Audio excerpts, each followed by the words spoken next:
Kung gusto mo ng Montero Sport na loaded, meron tayo dito. I got you ulit.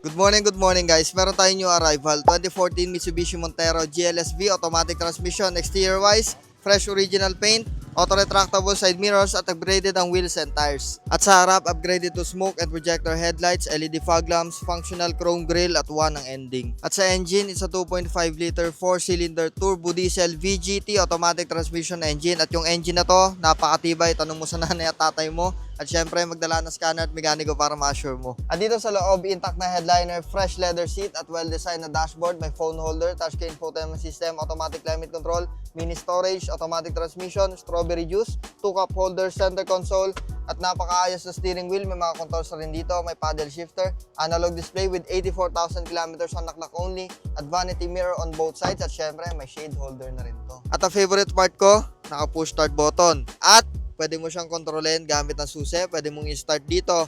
At ang exciting part, pwede mo rin kontrolin sa cellphone yung lock, unlock, pwede mong i-start sa cellphone, pwede mo patayin sa cellphone, at pwede mong kontrolin yung aircon system gamit ang cellphone. Angas, diba? At sa second row, okay ang leg, shoulder, and headroom. 6 foot ang height ko. Meron siyang overhead vents, aircon controls, at armrest, so may 2 built-in cup holders. At sa pinakalikod, masikip para sa akin, pero meron siyang overhead vents at 2 cup holders. Sa pinakalikod, smoke taillight, top of the line GLSV, rear camera, at sa trunk, maluwag ang trunk space at foldable yung third row seat, at syempre kompleto ng tools, spare tire, and jack. So this is the 2014 Mitsubishi Montero GLSV automatic transmission. So kung gusto nyo to guys, for only 795,000 pesos, mauuwi mo na to.